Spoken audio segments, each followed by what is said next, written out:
Då hälsar vi dig hjärtligt välkommen till veckans avsnitt av BibelPodden. Och vi som sitter i studion idag är jag, Per Evert.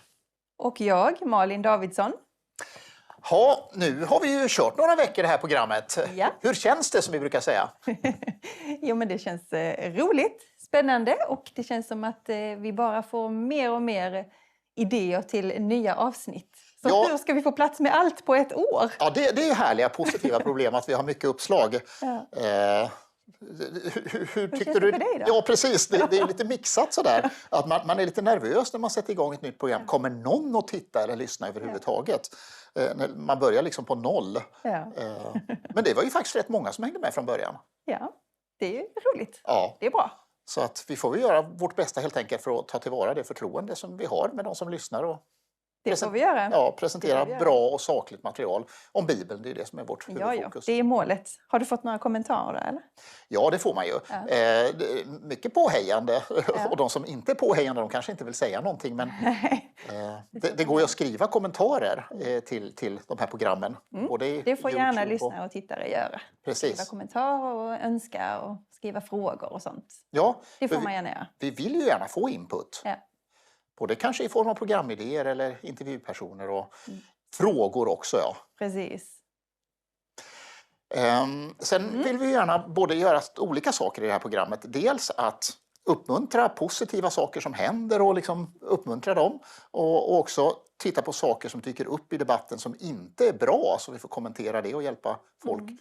Har du hängt med här i bibeldebatterna som var i slutet på 2025 och början på 2026? Ja, men man hänger ju med lite grann. Det sägs och pratas lite i medierna. Ja, en debatt som var mycket i slutet på förra året var ju den om Josef.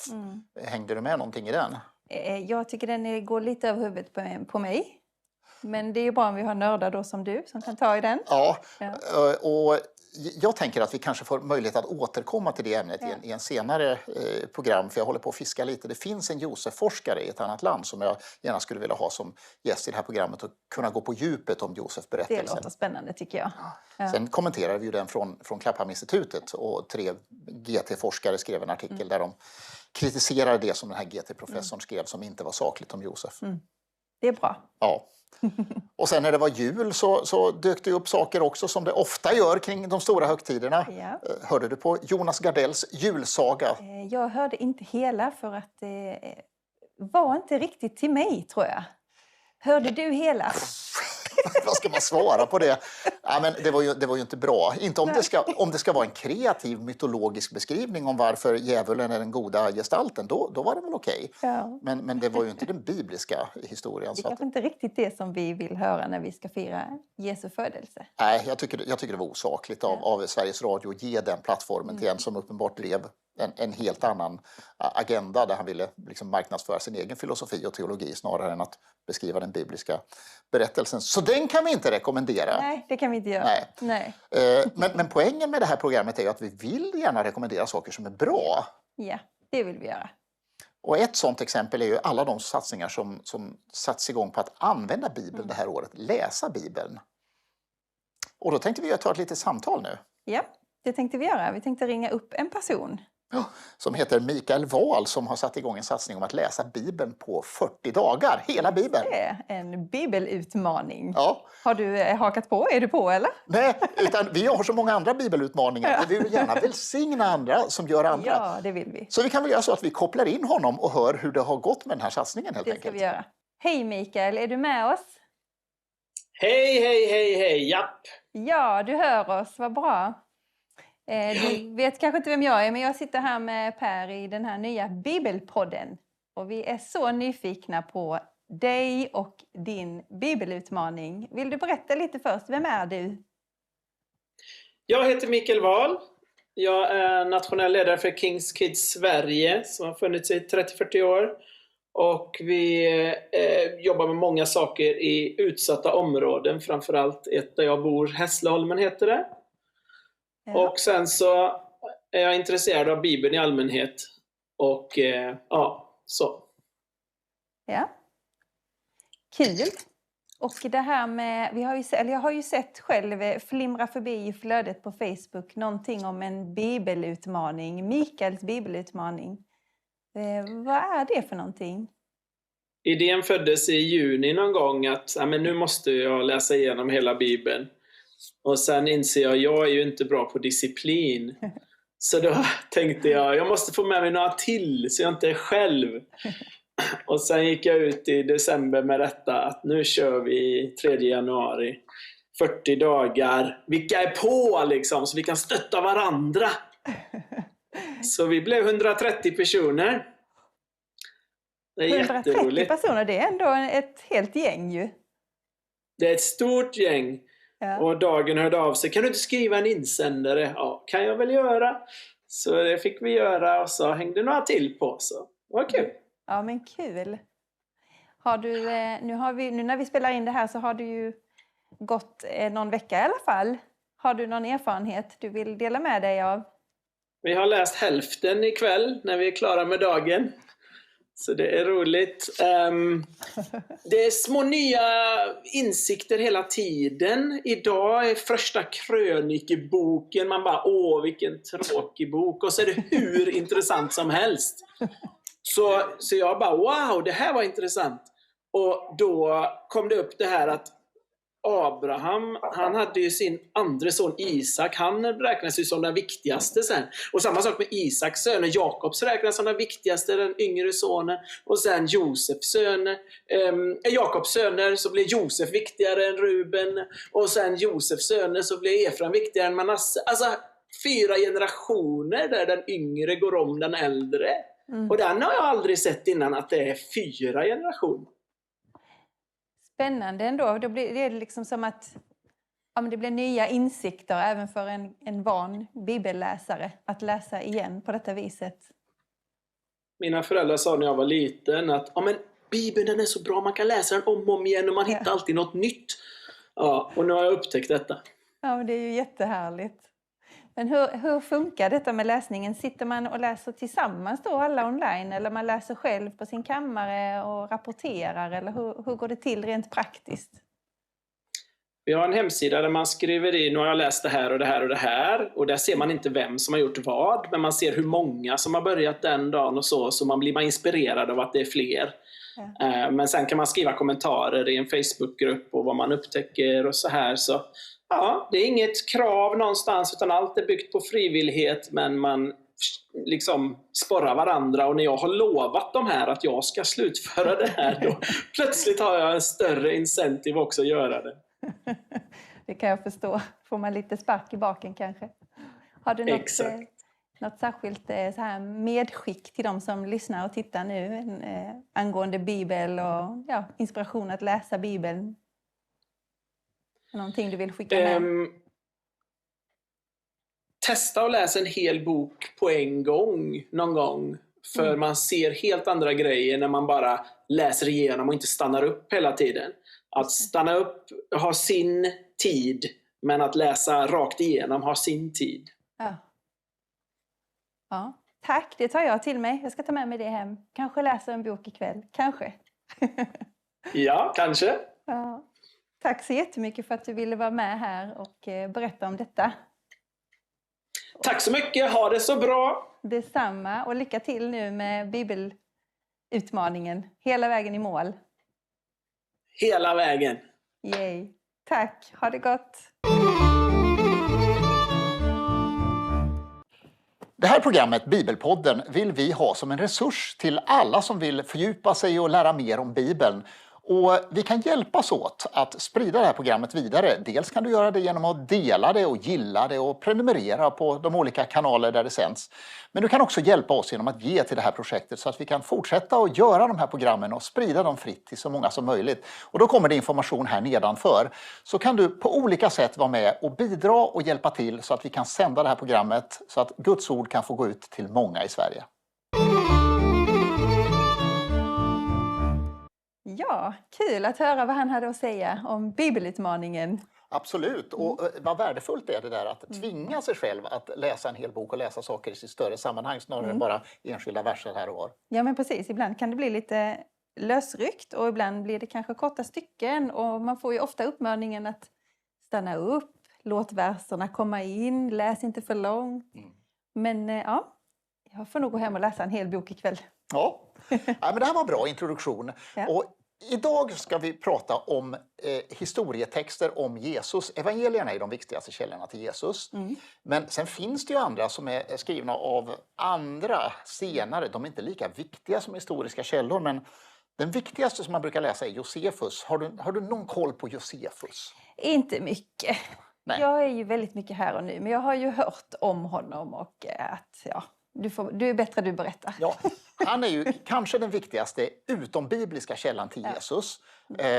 Och han skriver inte mycket om Jesus. Han har andra gestalter från den judiska historien under första århundradet som han tycker är viktigare. En del av dem som nämns i Nya testamentet. Men han har skrivit ett kort stycke om Jesus som står i hans text Judiska fornminnen. Som kallas, och den här texten kallas för Testimonium Flavianum. Just det. För att han tog till namnet Flavius, Josephus, så Flavius vittnesmål. Det finns en Wikipedia-sida om den här texten som är enormt lång som den som vill kan fördjupa sig i. Kan du förkorta den sidan i 3-4 ord? Sådär? Ja, jag ska inte förkorta hela sidan, men jag kan läsa hela texten som den här texten handlar om Jesus. För den här diskuteras av forskare i långa stycken och avhandlingar och undersökningar. Vad säger han om Jesus? Vad kan vi lita på? Av en icke-kristen jude som hoppade av till romarna och sen skrev det judiska folkets historia. Jätteintressant. Det är superspännande. Men vad kan en icke-Jesustroende jude ha skrivit om Jesus? Vad är hans ord och är det någonting som kan inte betraktas som hans ord? Jag läser texten så kan vi få ta ställning till den. Ja. Ungefär vid denna tid uppträdde Jesus, en vis man, om det nu är tillbörligt att kalla honom en man. För han var en som gjorde förunderliga gärningar, en lärare för människor som gärna tar emot sanningen, och han drog till sig många, både judar och av grekiskt ursprung. Han var Messias. Och när Pilatus på grund av en anklagelse från våra ledande män dömde honom till korset, upphörde inte de som först hade älskat honom att göra det. Ty han visade sig för dem på den 3:e dagen levande igen. Just som de gudomliga profeterna hade förutsagt dessa och 10 000 andra underbara ting om honom. Och ända till nu har de kristnas stam, uppkallade efter honom, inte dött ut. Det här är Josefus text om Jesus.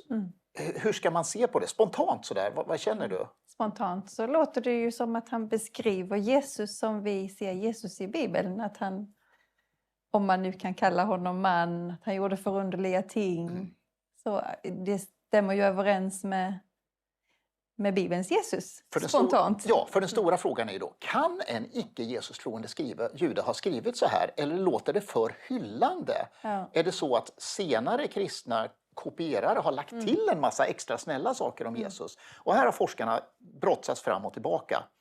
Och nu har vi haft möjligheten att träffa en forskare som heter TC Schmidt. Han är amerikansk forskare och har skrivit en bok som heter Josephus and Jesus, utgiven på Oxford University Press. Det är ett jätteprestigefyllt förlag.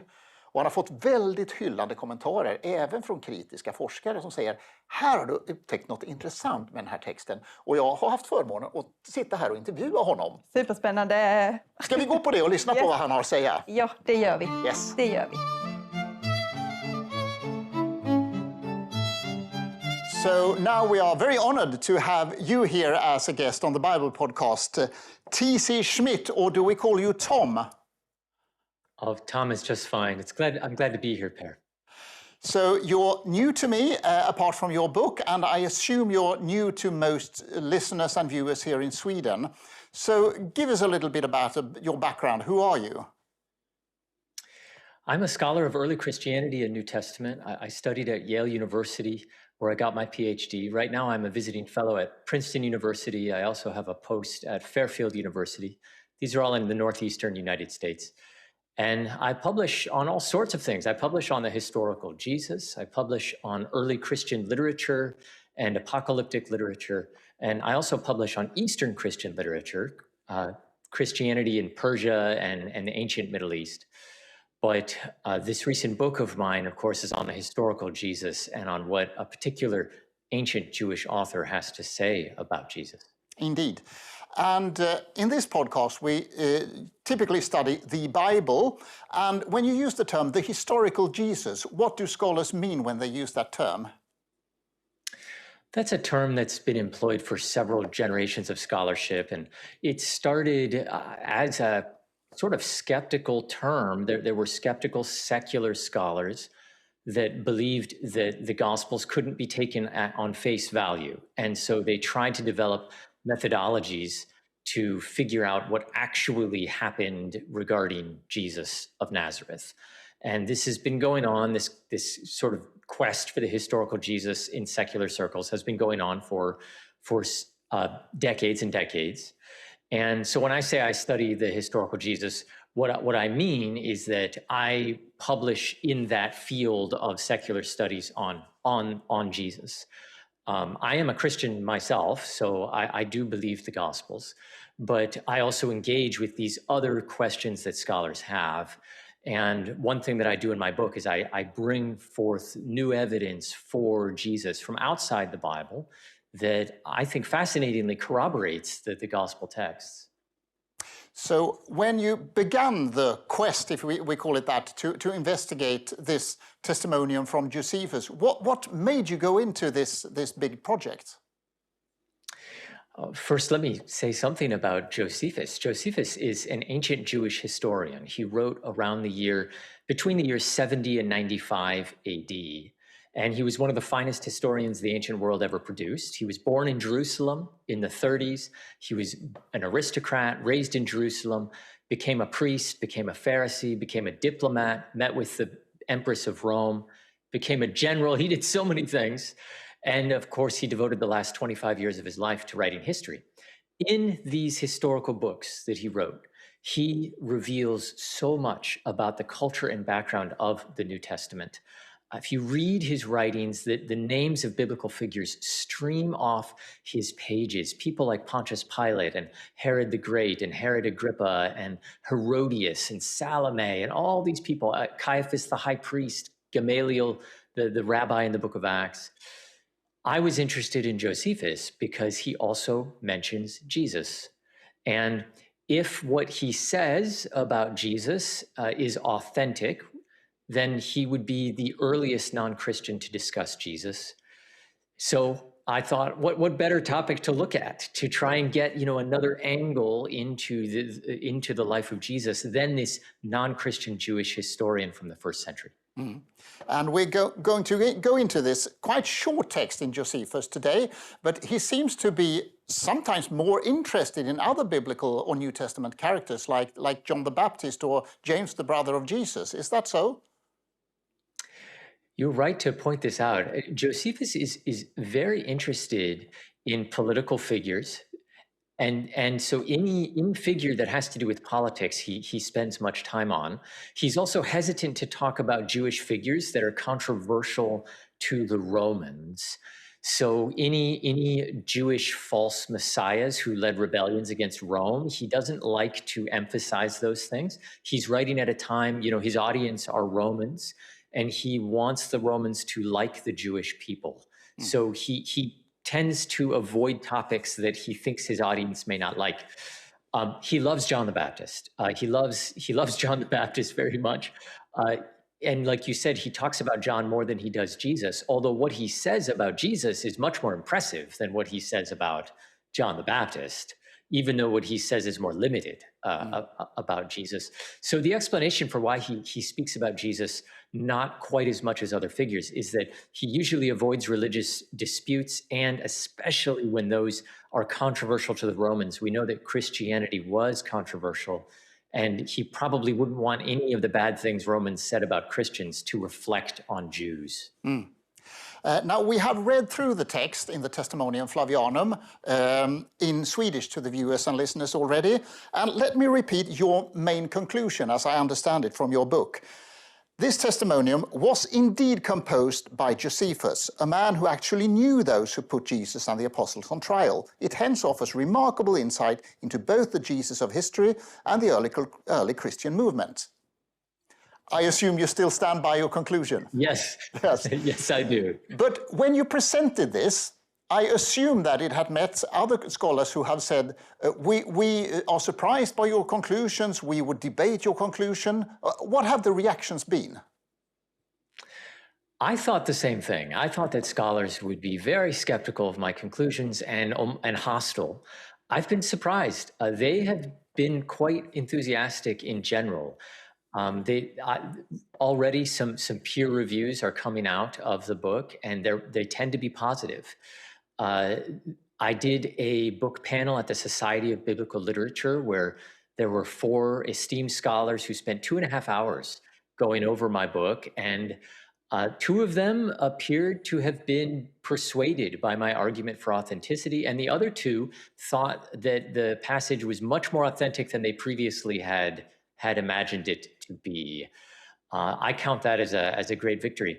The background to this is that as the passage is normally translated, it sounds amazingly pro-Christian. It sounds so pro-Christian that it feels like no non-Christian Jew could or would have ever said anything like this. You know, the passage is often translated as affirming that Jesus was resurrected, that he was the Christ, and so on. My argument is twofold. My argument is, number one, when you look at the style of the passage, the style matches Josephus. It sounds like him. There's nothing suspicious about the words and phrases. They all sound like they come from Josephus. The second argument is that when you look at where Josephus uses the same words and phrases elsewhere, remarkably, he doesn't seem to use those words and phrases very positively. He uses them negatively or neutrally or ambiguously. What this means is that the passage has been over-translated. It's not this positive statement about Jesus. It's much more neutral or ambiguous. And when you give a properly contextualized translation, then all the objections to the passage's authenticity fall away. And I have to admit, I was a bit skeptical when I first heard about your book, and I thought, just like I assume most historians would have thought, that it sounds a bit speculative to make him reason as a Christian. But he wasn't a Christian. He was a Jew. Correct. Yes, he was a very faithful Jew who did not believe in Jesus as the Messiah. And I think properly understood, this is evident in the passage itself. I'll give you some examples. The passage usually says that Jesus wrought, he was a doer of miracles. And I don't know about Swedish, but in English, miracles is a very positive term. Indeed. When you look at the original Greek, it turns out Greek has a lot of words for miracles. And the original Greek word is paradoxa, which actually is kind of suspicious. It's something that pertains to supernatural works of unknown origin. Are they demonic? Are they malevolent? Are they divine? It's unclear where these are coming from. In English, we would say paranormal. They're paranormal deeds, things that just... So all of a sudden, if you plug that understanding in, that particular word is no longer positive. It's a little ambiguous, it's neutral. And the same goes for many other parts of the passage, where if you compare them to Josephus's writings elsewhere, these same words and phrases just don't come off positively. I'll give you one more quick example. Usually the passage is translated as saying that Jesus was in fact resurrected. Jesus appeared to the disciples 3 days alive again. But when you look at the original Greek, it's clear that that's not what Josephus means. When he uses this word appear elsewhere, which is the Greek word phainomai, he really means seem. It seemed to the disciples that he was alive again after 3 days. In other words, Josephus is not claiming that Jesus was resurrected. He's claiming that the disciples thought that Jesus was resurrected. And of course, that sounds exactly like what an ancient non-Christian would say. Yeah, precisely. Skeptical historians would say that the early disciples, they claimed that Jesus had appeared to them alive, which sounds pretty much what Josephus claims here. Precisely, but I should caution that that's what ancient non-Christians said, but we operate in a world that in many respects is even more skeptical than the ancient non-Christians were. And so in that field of historical Jesus studies, there are many, many scholars that will not even acknowledge that the original disciples believed that Jesus was resurrected. They will deny that. And part of my work is showing that, oh, here we have a first century Jewish historian who says that the disciples did actually believe this. And I go on to argue in my book that Josephus actually knew men who put some of the disciples on trial. So he is a remarkably good source to know about what the disciples actually believed. In fact, Josephus's own commander in the Jewish war put James, the brother of Jesus, to death. So he has remarkable connections to the apostles, and what he has to tell us about what they believed is vitally important for our understanding of history. There are several conclusions of yours that were new to me. For instance, that the manuscripts that we have from Josephus, I don't remember where they are from now, the oldest ones.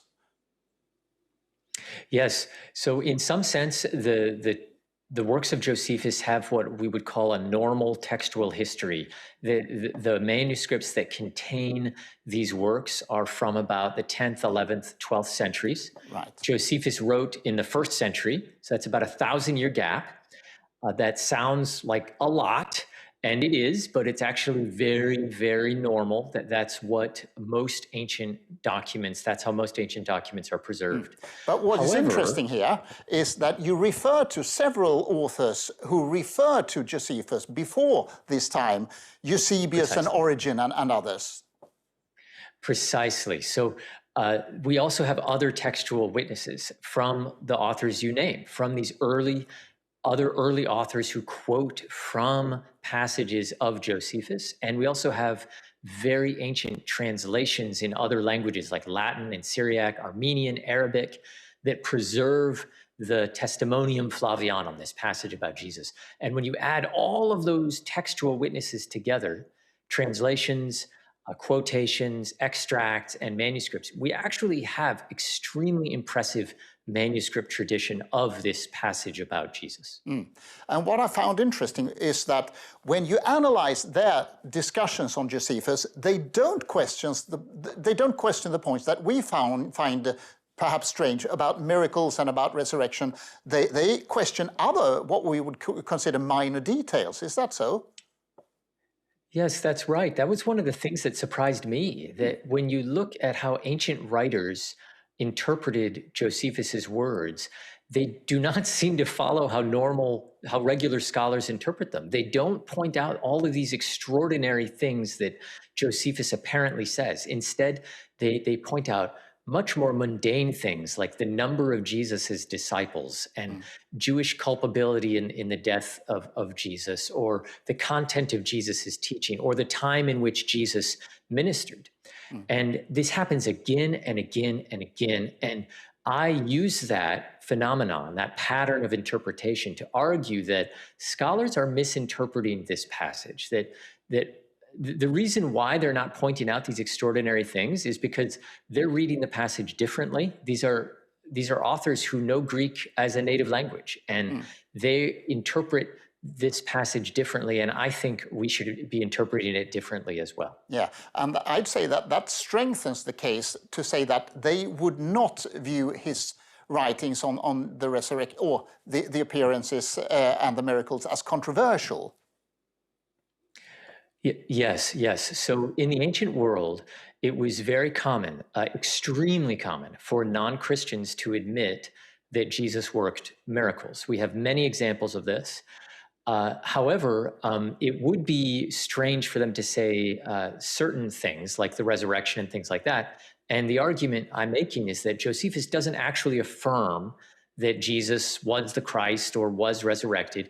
Instead, his words are being misinterpreted, but early authors knew this. They properly interpreted the passage so that they knew Josephus wasn't saying these extraordinary things. They knew that he was just affirming the disciples believed these things. He does affirm that Jesus worked miracles, but to them that wasn't particularly noteworthy because that wasn't a debate. Almost all ancient non-Christians who talk about Jesus say he worked miracles.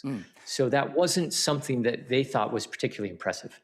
So I understand you as confirming almost the whole Testimonium Flavianum as authentic, apart from the writing that we understand it, or him writing that Jesus was the Christ, but rather that he was thought to be or was called the Christ or something like that. Why is that so? Per, it's good for you to specify that. It depends what you mean when you say authentic. If you're speaking only about the continuous manuscripts of Josephus's works, then I do think a phrase has dropped out. So instead of saying Josephus saying Jesus was the Christ, I think he said Jesus was thought to be the Christ. However, if you factor in other textual witnesses from quotations, ancient translations, extracts, things like that, then this phrase is not lost. This phrase is present in an ancient Latin translation. It's present in an ancient Syriac translation, and with other Armenian and Arabic witnesses. And in my discipline, we call this textual criticism. And this is just normal textual criticism where scholars gather all the textual witnesses. So if you gather all the textual witnesses, then we haven't lost the passage. And so I think that the Latin and Syriac translations witness to what the original actually was. And I think this is fascinating that you just don't draw the conclusions based on wild speculations, but that you actually go into all the texts that we have, the manuscripts to Josephus himself, the ancient translations, the other ancient writers who refer to Josephus. And I think this is a very valid way of doing history. I hope so. So far, scholars have been appreciating my methodology because I combine reception history, how the ancients read the passage, but also stylistic analysis. And I do some very complicated analyses at times where I draw from large databases. And I use both those disciplines, reception analysis and stylometric analysis, to paint this picture of what this passage is actually telling us. Yeah, and this is interesting and fascinating. And those who are interested in looking into the details, I could recommend to go to the book, which is called Josephus and Jesus, New Evidence for the One Called Christ. Indeed.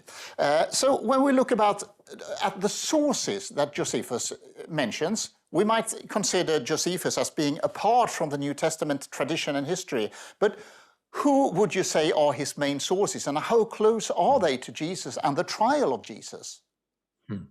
Yes, most people, when they imagine Josephus, they think of just a random person living in the Roman Empire. He's from the 1st century, which is good. He's fairly close to the time of Jesus, but he's just living in the Roman Empire. The Roman Empire is a big place. It turns out, though, that this is not the case. Josephus was born and raised in Jerusalem. And I show in part 2 of my book that he knows many people who were well acquainted with Jesus or the apostles or the early Jesus movement. I've mentioned some of these before. His commander, and this is his direct military commander in the Jewish war, had James, the brother of Jesus, executed and put to death. And this caused such an upheaval, Josephus tells us, that his commander lost the high priesthood. He was removed from the high priesthood by the Romans and by the Jewish king for doing this. So this was not just some minor hit from like a mafia figure who's going to forget who he happened to kill. This was probably the most terrible consequence of this man's life. And he would remember James, the brother of Jesus. So Josephus also knows members of the Herodian dynasty. He knows Herod Agrippa II. He seems to know the son of Salome, the girl who danced for the head of John the Baptist. He knows the son of Rabbi Gamaliel. Rabbi Gamaliel is at the trial of the apostles in the book of Acts, probably at the trial of Jesus himself. I go through 10, 11 names of people whom Josephus knew, whom we can place either in Jerusalem during the crucifixion of Jesus, or we can place as associated with those who were there. And this would give Josephus remarkable access to information about Jesus. Let me just share the most remarkable connection. The most remarkable connection is The man I mentioned before, Josephus's commander, his name was Ananus II. Ananus II, as I mentioned, had James, the brother of Jesus, executed. Ananus II was also the brother-in-law of the high priest Caiaphas and the son of the high priest Annas. Both of them had Jesus put to death. So Josephus knew the man whose father and brother-in-law put Jesus to death.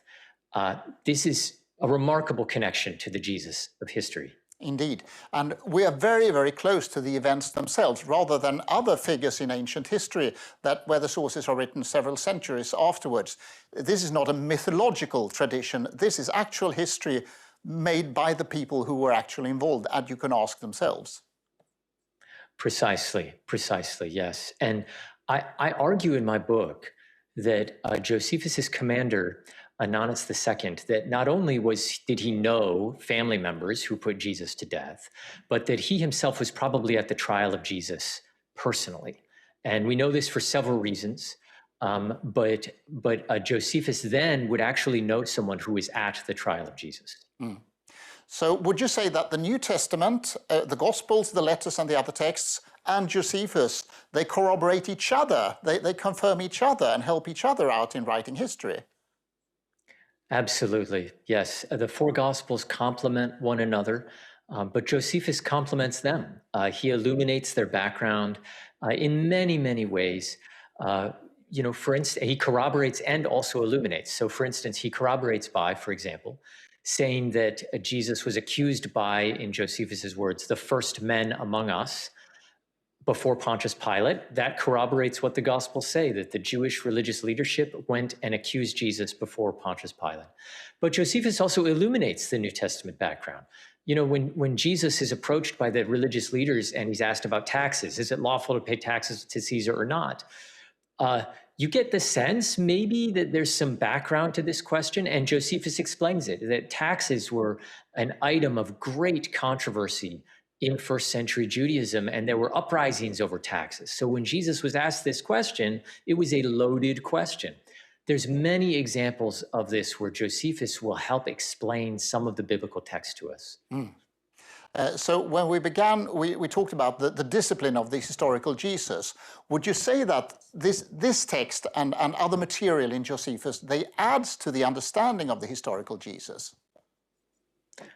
I think so, absolutely. I say in my book that the outline that Josephus gives us regarding the life and ministry of Jesus follows the outline of what we find in the Gospels.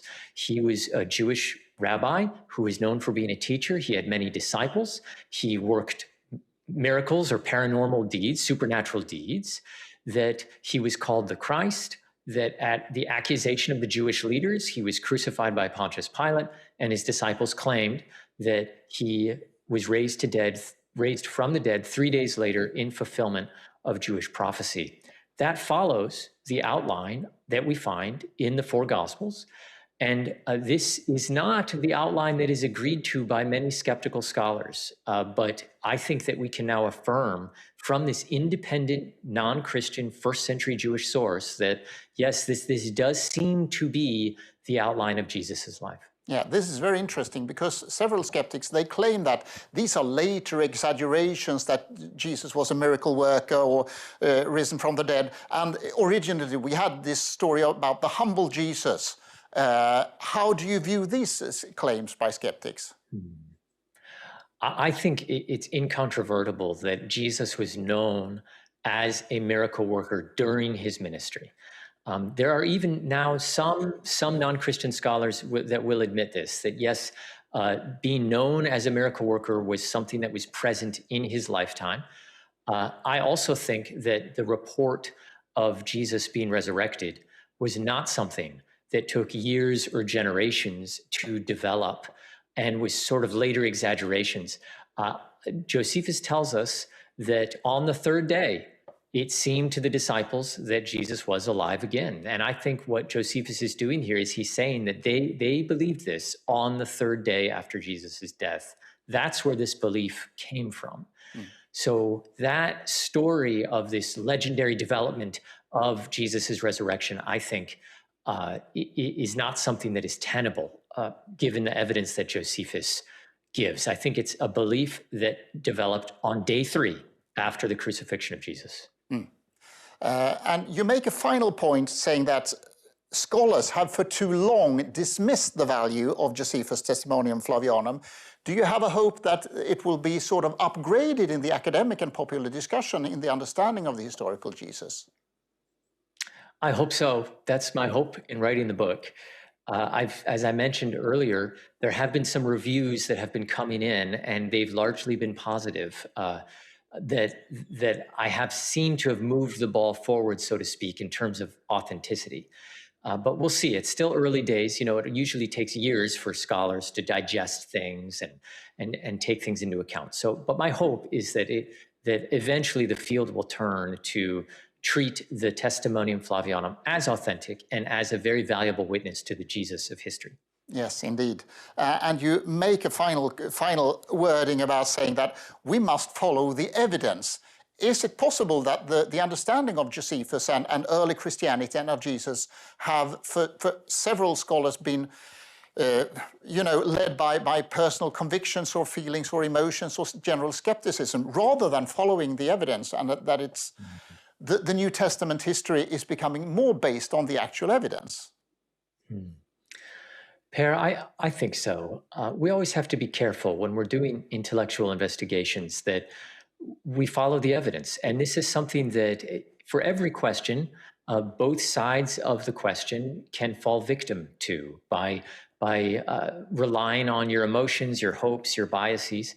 I came into writing this book believing the regular belief. I thought that the Testimonium Flavianum had been corrupted by later Christians. But I changed my mind, and I changed it because of the evidence, both the reception history, how early writers did not seem to read the passage the way scholars did, and the stylometric analysis. It was overwhelming to me. So I think that skeptical scholars have had knee-jerk reactions to the idea. They've been so allergic to the idea of, for instance, supernatural deeds that they won't even believe that an ancient person believed it about Jesus. And I think that is just simply far too skeptical. I think the evidence that people contemporary with Jesus believed that he worked miracles is incontrovertible. And he was known as a miracle worker, and it was something that even very hostile skeptics admitted that he did. But they found other explanations, that he was working with demons or things like that. You read this in the New Testament, you read it outside the New Testament as well. Yeah. And when we have concluded reading your very thorough study, you sort of leave it to other scholars and to general readers, to the origins of Christianity and to the one called Christ. Is that how you should do as a historian? You give them the evidence and then give the sort of understanding and the personal reflections back to the reader. Yes, I'm writing an academic book here, and I am a Christian, I am a follower of Jesus, but I don't want those beliefs to be injected into this book. If I write another book that's for a Christian audience, I might do something like that.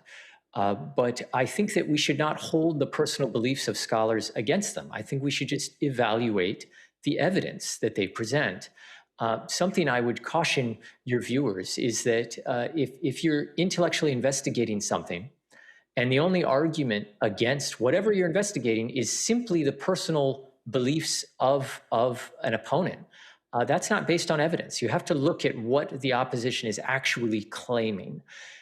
So I would ask your viewers to do the same with my book. And I hope to do the same with other scholarly responses. If scholars are skeptical, I want to look at the evidence they provide. So I leave it to the audience, the readership of my book, to make the final conclusions for themselves. Well, Tom, I think you have made a very valuable contribution to the historical understanding of New Testament history and to Jesus himself. So thank you very much for this book, and thank you very much for participating in the Bible podcast. Per, it was a delight to be here. Thank you so much.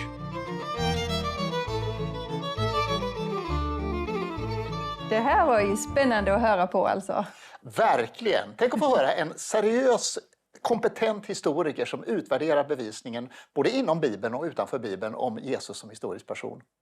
Men då kan vi kan ju tro att det här är sant då. Då är det ju det. Det känns ju väldigt väl belagt. Ja, och det fantastiska är ju att det är inte de utombibliska texterna som är de viktiga om Jesus. De kompletterar och bekräftar det som står i Bibeln. Men de viktigaste källorna är ju de som vi har i Nya testamentet. Ja, men det är alltid roligt om det utombibliska också bekräftar det. Och det här var dagens fördjupning i texter utanför Bibeln som också bekräftar Bibeln. Nästa vecka tänkte vi dyka på djupet i en annan typ av text. Ja, det blir spännande. Ja, en text som vi kanske inte alltid kan berömma i alla avseenden, nämligen Koranen. Koranen ger en massa anspråk om att beskriva bibliska händelser. Frågan är vad man kan lita på i jämförelse med Bibeln. Så det här var dagens avsnitt av BibelPodden och vi återkommer nästa vecka med nya intressanta program.